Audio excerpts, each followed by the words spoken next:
JTBC 저녁 뉴스입니다.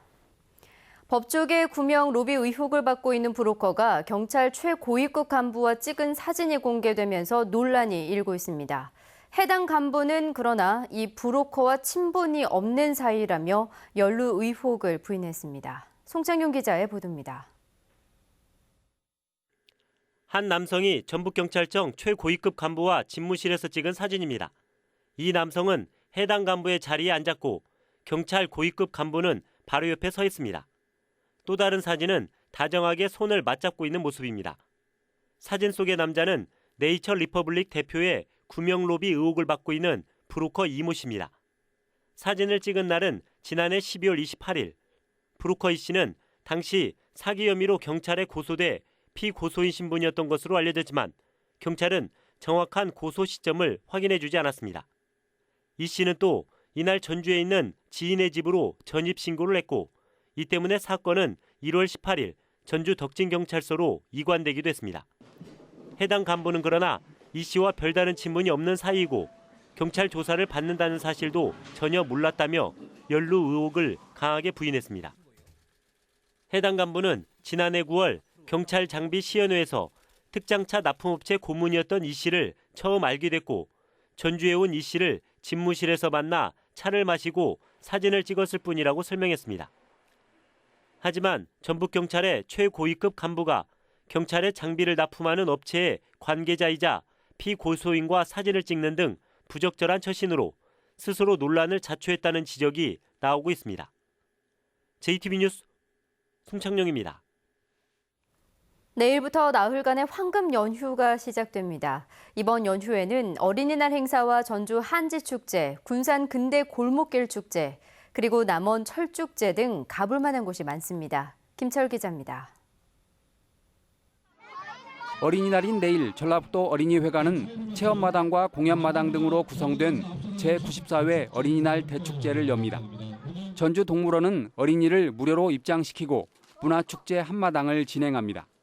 국립전주박물관에서는 가족들과 함께 전통놀이 체험을 즐길 수 있습니다. 익산중앙체육공원과 군산종합경기장, 전북대와 전주교대, 원광대도 어린이를 위한 체험 행사를 준비했습니다. 내일부터 나흘 동안 한국전통문화전당에서 제20회 전주 한지문화축제가 열립니다. 한지 패션쇼와 공예대전 수상작은 물론 다양한 한지 생산품을 만날 수 있습니다. 부안에서는 모레부터 8일까지 위도 띠뱃놀이와 마실길 걷기로 구성된 부안 마실축제가 펼쳐집니다. 이번 연휴에 전통시장을 찾는 것도 좋은 추억거리가 될 수 있습니다. 전주 남부시장은 내일부터 7일까지 야시장을 운영하고 익산 남부시장은 모레 낮 2시 30분에 와구락을 시장 가요제를, 완주 고산 미소시장은 토요일에 주말 장터를 엽니다. 이번 연휴 기간을 맞이해서 전통시장에서 다양한 먹거리, 즐길거리를 준비하고 있습니다. 꼭 오셔서 함께 즐겨주시기 바랍니다. 근대 역사의 색다름을 느끼고 싶다면 모레부터 8일까지 열리는 군산 근대 골목길 축제를 방문하면 됩니다. 연휴 내내 남원 지리산 발해봉에서는 연분홍의 화려한 자태를 뽐내는 철쭉꽃을 감상할 수 있습니다. JTBC 뉴스 김철우입니다. 전주시가 어린이날인 내일 동물원을 오가는 무료 순환버스를 운행하고 노상주차를 허용합니다. 전주시는 어린이날 동물원을 찾는 시민 편의를 위해 종합경기장과 대학병원 등 4곳에서 10대의 순환버스를 무료로 운행하고 시내버스는 넉 대를 더 운행합니다. 또 동물원 주변 노상주차를 허용하는 대신 상황에 따라 동물원 진입 차량을 통제하기로 했습니다. 정부가 청년 취업 대책의 하나로 중소기업에 취업하면 900만 원을 현금으로 지원하는 방안을 내놓았는데요. 청년들의 중소기업 취업을 유도하기에는 역부족이라는 지적이 나오고 있습니다. 보도에 김진형 기자입니다. 정부는 올해부터 인턴을 거쳐 정규직으로 2년 동안 중소기업에서 근무하면 본인이 300만 원을 적립했을 때 900만 원을 현금으로 지원하기로 했습니다. 대기업과 중소기업의 임금 격차를 줄여 청년들의 중소기업 취업을 유도하겠다는 취지입니다. 격차 완화 측면이 크고 중소기업의 채용을 좀 확대하는 측면, 그렇게 보시면 될 것 같네요. 하지만 900만 원의 현금 지원은 한 차례에서 끝납니다. 또 인턴을 거친다고 해도 중소기업의 정규직 전환은 쉽지 않습니다. 정부가 중소기업 취업을 전제로 등록금 전액을 지원하는 희망사다리 장학금 제도를 도입했지만 전북대의 경우 올해 신청자는 한 명도 없습니다. 돈을 더 준다고 해도 대기업이랑 중소기업 간의 격차가 있으니까 아무래도 더 끌리지 않을까, 대기업이. 900만 원을 현금으로 청년에게 지원하는 것은 긍정적이지만 현금 지원만으로는 정책 효과를 내기에는 한계가 있다는 지적이 나오고 있습니다. 중소기업의 취업을 꺼려하는 이유는 근무 환경하고 급여 수준이거든요. 이게 해결되지 않으면은 아무리 단기적인 처방이 나온다고 할지라도 학생들의 주목을 끌기는 어려운 상황이거든요. 중소기업 일자리의 질을 끌어올리는 근본적인 대책과 함께 청년 고용 할당제의 확대 시행 등이 먼저라는 주장이 힘을 얻고 있습니다. JTB 뉴스 김진영입니다.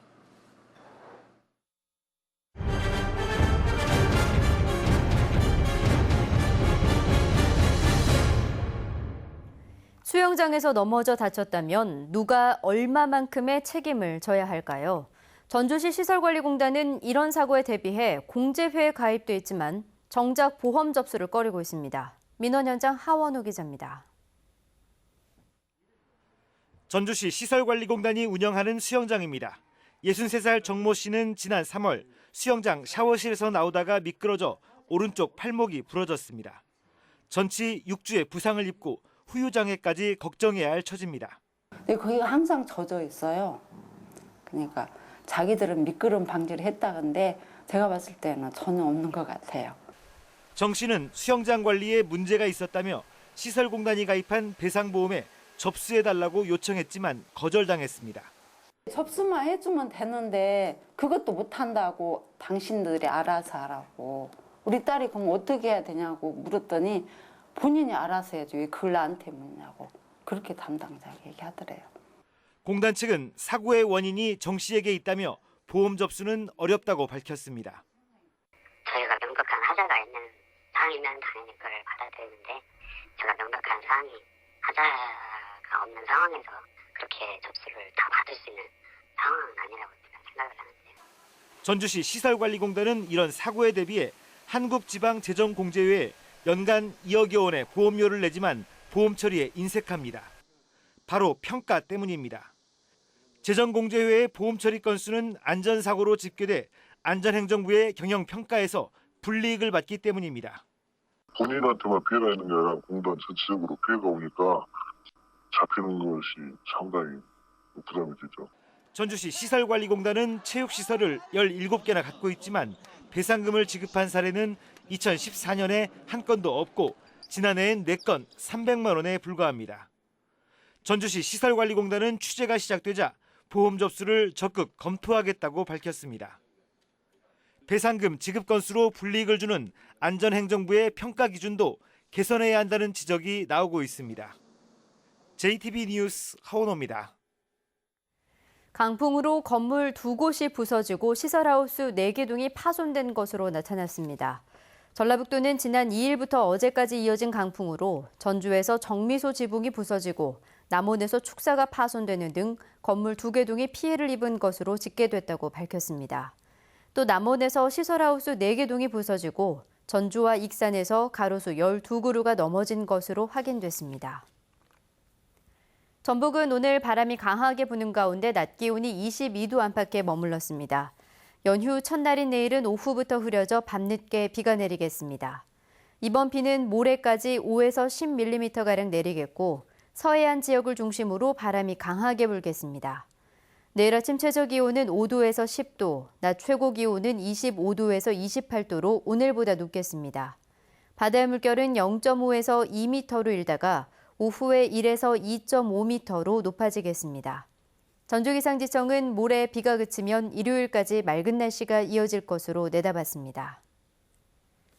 이상으로 JTB 저녁 뉴스를 마칩니다. 고맙습니다.